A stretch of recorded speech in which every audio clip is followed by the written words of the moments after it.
Salutations Israël, c'est Frère Willy pour frèrewilly.online. Aujourd'hui, on va partager sur un thème qui est celui du fonctionnement du corps humain. Alors, important parce que, eh bien, nous avons tous des corps et il est important que certaines notions par rapport à ces corps-là puissent être assimilées et je vais revenir dessus sur le pourquoi. Connaître son corps permet de mieux se connaître. Il faut voir l'homme comme étant un tout, c'est-à-dire une création trinitaire, à savoir comprenant une âme, un esprit et un corps. Se connaître donc ne sera pas juste connaître son esprit, ou juste connaître son âme, mais connaître son corps, comme l'on connaît son âme et comme l'on connaît son esprit. Alors, il y a plein de notions qui circulent dans la chrétienté, dans la spiritualité, par rapport au corps et ce qu'il est réellement. Eh bien, par la grâce de Yeshua, on va partager ensemble et vous allez bien comprendre exactement ce que c'est que le corps humain. On va d'abord se baser sur un point de vue scientifique. Qu'est-ce que la science nous enseigne? Eh bien, la science, elle nous dit que la matière est composée d'atomes. Concrètement, ton corps, c'est un assemblage d'atomes. La différence entre cet assemblage d'atomes et les autres parties de la matière, c'est que toi, tu es de la matière vivante, tu es de la matière organique. Je vais revenir dessus et on va comprendre. Il y a plusieurs types de matière, mais il y a une grosse différence entre la matière organique, d'accord, et le reste des autres matières. Ton corps, en fait, c'est d'abord une centrale électrique. Tu as dans ton corps un réseau, d'accord, de nerfs qui sont en fait des câbles ou des conduits électricité. D'accord? Parce que ton influx nerveux, eh bien, ce n'est que de l'électricité. L'influx nerveux qui part de ton cerveau jusqu'au reste des membres de ton corps et l'influx nerveux qui part des membres de ton corps jusqu'au cerveau, c'est de l'électricité. Il faut donc comprendre que tu es un être d'énergie. Cette notion d'énergie-là, on la retrouve dans la Bible, lorsque dans la Genèse, on nous montre un Dieu en pleine création, il va modeler de la terre, d'accord? Et la Bible nous dit qu'il va souffler dans les narines, d'accord, afin qu'elle devienne une âme vivante. Donc ce souffle-là dont il est question, eh bien, c'est ton esprit. Ton esprit, la présence de ton esprit dans ton corps, c'est ce qui permet de générer toute cette électricité-là. C'est de cette manière que ça se manifeste. Pour ceux qui sont initiés, par exemple, aux projections astrales et autres phénomènes occultes de ce genre-là, ils savent pertinemment que lorsqu'une personne sort de son corps en esprit, eh bien, le corps qui reste, l'emballage corporel, présente tous les signes absolument de quelqu'un qui est mort. Pas de pouls, pas de respiration, pas d'activité cérébrale. Donc, pour te dire donc que tu es de l'énergie, d'accord, que l'on a enveloppée dans de la matière organique. Ça a son importance. Si tu es un être électrique, tu dois comprendre que, eh bien, les sources d'électricité qu'il y a autour de toi influencent beaucoup et grandement ton fonctionnement. Quand je parle de sources d'électricité, je parle non seulement de magnétisme, parce qu'il s'agit de ça, mais aussi je parle d'électricité pure, à savoir le courant lui-même. Quand on regarde autour de nous, les sources d'électricité qu'il y a, c'est généralement soit de l'électricité qui est produite, vous savez, le fameux courant électrique qui circule dans les murs autour de chez nous, donc c'est du courant alternatif, Il y a aussi d'autres sources d'électricité qu'on transporte avec nous, vu qu'on est très nomade actuellement avec les mobiles, les portables, les tablettes, etc. Il faut comprendre que ce type d'électricité-là, eh bien, c'est une électricité qui a tendance, ou un magnétisme qui a tendance à affecter le nôtre. Il y a d'ailleurs beaucoup d'études par rapport à le lien qu'il doit y avoir ou qu'il peut y avoir entre le portable et le cancer. Actuellement, on est en train de penser en 5G. Il y a pas mal d'études et pas mal de craintes par rapport à l'impact que ça peut avoir sur l'environnement et notamment sur l'être humain. Pas mal de personnes aussi se sont retrouvées avec des cas de cancer fortement liés à la présence de centrales électriques ou de pylônes de haute tension près des habitats, près des domiciles. Pourquoi? Parce que ces pylônes de haute tension produisent un champ magnétique. Et ce champ magnétique-là, quand il rentre en connexion avec notre champ magnétique, ça produit des dérèglements dans notre corps. Donc, une fois qu'on a compris ça, on a compris qu'on est de l'énergie, on commence donc à comprendre qu'autour de nous aussi, il y a des champs magnétiques. Ces champs magnétiques-là, eh bien, ils peuvent être humains ou ils peuvent être tout simplement, comme je l'ai dit tout à l'heure, eh bien, non humains. Eh bien, en ce qui concerne les champs magnétiques humains, c'est ce qui explique que certaines personnes, par exemple, ont une répulsion l'un pour l'autre. Vous rencontrez par exemple des gens, vous ne les connaissez pas, vous ne les avez jamais vus, mais vous sentez tout de suite, comme on dit dans le langage, que le courant ne va pas passer entre vous. Cette petite phrase traduit en fait une connaissance de ce qu'est le corps humain. Sauf qu'on l'introduit dans le langage courant, et forcément, comme on l'introduit dans le langage courant, il n'y a personne qui percute réellement sur le fait que le fait de dire que le courant ne passe pas entre toi et quelqu'un signifie que tu es un être électrique et qu'il est un être électrique. Et lorsqu'on essaye d'associer vos deux pôles, eh bien, il y a une totale et absolue répulsion.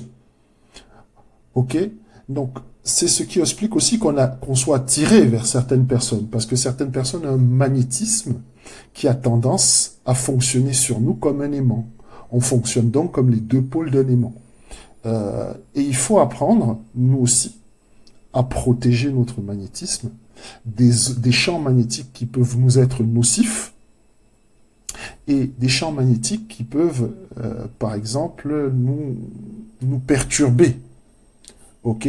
C'est pour ça que dans certaines cultures, notamment la culture orientale, on retrouve ça beaucoup plus chez les Japonais.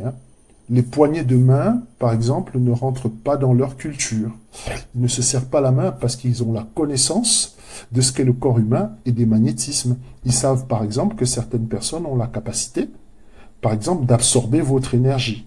Vous n'avez jamais été en présence de quelqu'un et vous avez, chaque fois que vous êtes en présence de cette personne-là, vous êtes fatigué, ou bien vous êtes irrité, ou encore vous avez des périodes ou des moments où vous n'arrivez pas à vous concentrer, vous perdez facilement le fil de vos mots, etc. Eh bien, ce sont des personnes qui ont des champs magnétiques qui ont tendance, dont la fréquence a tendance à perturber le vôtre. Alors, lorsqu'on rentre maintenant dans le fonctionnement du corps humain, on comprend que notre alimentation aussi doit absolument comprendre des aliments qui sont électriques. Un être électrique doit avoir une alimentation qui est électrique. Je vais définir ce que c'est qu'une alimentation électrique. Il y a une somme d'aliments qui sont électriques. Il faut comprendre que tout ce qu'on nous vend à manger n'est pas forcément bon. Un être électrique doit avoir dans son alimentation régulière, eh bien, une somme d'aliments qui sont électriques, qui vont permettre à son champ magnétique de rayonner plus. Alors, certaines personnes confondent des aliments électriques et une nourriture végane. Par exemple, les deux ne sont pas liés. Certaines personnes, même dans le mode de fonctionnement vegan, incluent dans leur alimentation des aliments qui ne sont pas électriques. Donc, dans l'article que je publierai très prochainement sur le blog, je reviendrai sur l'alimentation électrique. Donc c'est une bonne occasion pour vous. Je laisserai le lien dans la description de cette vidéo pour que vous puissiez regarder eh bien, la liste d'aliments qui sont considérés comme électriques. Dessus, je me suis beaucoup penché sur les travaux du docteur Sebi, qui est un nutritionniste qui m'a énormément inspiré dans ma recherche vers ce qui pouvait contribuer à mon élévation spirituelle. Alors, la nourriture électrique, retenez que c'est une nourriture qui n'a pas été modifiée, d'accord, par l'homme. Tous les aliments qui nous sont servis ne sont pas toujours des aliments qui n'ont pas été modifiés par l'homme, c'est-à-dire que des aliments qui ne sont pas, entre guillemets, naturels. Nous reviendrons sur ces aliments-là. Pour les personnes qui sont africaines ou afro-descendantes, ils vont retrouver dans leur alimentation eh bien, pas mal de ces aliments-là, comme les ignames, comme les patates, comme le manioc, par exemple, qui est une tubercule et qui est naturelle, etc., etc., etc. C'est de la nourriture électrique, parmi tant d'autres. Mais je reviendrai en détail sur ce qui est électrique et ce qui ne l'est pas. Mais retenez que le fait d'avoir un certain type d'alimentation permet au bon fonctionnement de votre corps. Vous allez remarquer, par exemple, que certaines personnes qui vivent dans des contrées tropicales ont moins de problèmes, par exemple, de cancer que les personnes qui vivent dans des régions tempérées. Pourquoi? Parce que dans les régions tempérées, eh bien, le fait que la nourriture ou les aliments ne soient pas faciles à cultiver fait en sorte qu'il y ait beaucoup d'aliments eh bien, qui sont cultivés avec une modification génétique qui est faite sur les aliments. Ce qui a un considérable impact sur le fait que ces aliments-là puissent être électriques ou pas. Donc, ce que je veux te dire, Israël, c'est que tu dois surveiller ton alimentation. Tu dois surveiller la façon dont les gens interagissent avec toi. Ce n'est pas avec toute personne qu'il est bon, entre guillemets, de se frotter. Ce n'est pas bon pour toute personne de vous fréquenter, parce que certaines personnes ont la capacité de perturber votre champ magnétique. Et en toutes circonstances, il vous faut méditer, il vous faut jeûner, il vous faut prier, parce que c'est le moyen pour vous de recharger votre champ magnétique. Considérez votre corps comme étant un portable. Un portable, si vous ne rechargez pas la batterie, eh bien, à un moment, il s'éteint. Ou encore, il commence à dysfonctionner. Vous avez remarqué, souvent, le portable, eh ben, quand vous l'avez trop utilisé, à un moment, il s'éteint. Vous avez l'impression qu'il y a eu un bug, mais en fait, vous vous rendez compte que vous l'avez utilisé toute la journée et que c'était juste la batterie. La preuve, vous essayez de le rallumer, parfois il se rallume, vous avez juste l'écran d'accueil et ça disparaît encore. Ça, c'est exactement nous lorsque nous ne prions pas, lorsque nous ne méditons pas, lorsque nous ne jeûnons pas. Notre esprit n'est pas régénéré, notre esprit n'est pas réalimenté en énergie par le Saint-Esprit. Et du coup, vu que c'est exactement comme une batterie, eh bien, il commence à produire de moins en moins d'énergie. Et cette énergie-là, c'est ce que certaines personnes, dans les traditions orientales occultes, expriment comme étant l'aura. Ils vous disent que vous avez une aura qui est très belle, ou vous avez une aura qui l'est moins. Mais simplement, c'est l'énergie que génère, ou le mode d'énergie que génère votre esprit. Si vous êtes quelqu'un de positif, eh bien, vous allez générer un champ magnétique positif. Si vous êtes quelqu'un de négatif, ce sera un champ magnétique négatif. Dans toutes circonstances, retenez que le plus important, c'est de savoir qu'on est un être électrique. Et dans votre corps, vous avez des points d'énergie. Et ces points d'énergie-là, dans certaines traditions occultes qui sont traduits comme étant les chakras, eh bien, ce sont les fameuses armes dont il est question dans le livre d'Éphésiens. Parce que la connaissance que vous trouvez dans le monde occulte, eh bien, n'est qu'une copie conforme de la connaissance qu'il y a dans le monde chrétien, qu'il y a dans la Bible. Simplement, dans le monde occulte, eh bien, il n'y a pas de Saint-Esprit, et du coup, c'est une conception luciférienne, eh bien, de la spiritualité, c'est-à-dire que vous décidez, vous, ce que vous faites, quand vous faites, comment vous le faites, parce que vous êtes votre propre Dieu, alors que dans le monde chrétien, eh bien, les choses sont faites toujours avec l'approbation du Saint-Esprit. Donc, nous avons des points d'énergie, Nous devons les protéger. Ce sont les armes qui nous sont décrites dans Éphésiens. Nous reviendrons en détail dans de futures vidéos sur ces armes-là, sur ces points d'énergie, sur l'impact qu'ils ont dans nos vies et sur les différents développements que nous pouvons apporter à ces points d'énergie pour pouvoir rayonner dans notre vie spirituelle. Voilà Israël, hein, c'était notre partage sur le fonctionnement du corps humain.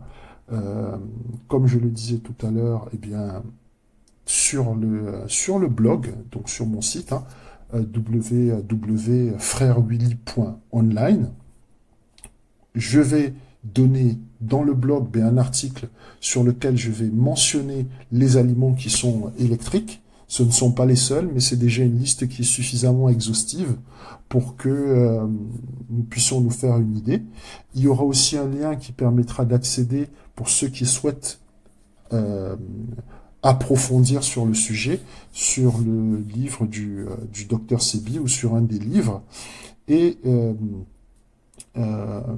pour terminer, eh bien, si tu as apprécié ce partage, je t'en prie, n'hésite pas à partager la bonne parole, parle-en autour de toi, n'hésite pas à t'abonner à la chaîne, euh, utilise bien la petite cloche pour recevoir les notifications chaque fois que je vais poster. Et puis like, et puis commente, hein, n'hésite pas à te manifester sur la chaîne YouTube ou encore sur Facebook aussi ou sur Twitter, n'hésite pas à échanger avec moi. Voilà Israël, hein, shalom et puis à très bientôt pour un prochain partage. Peace.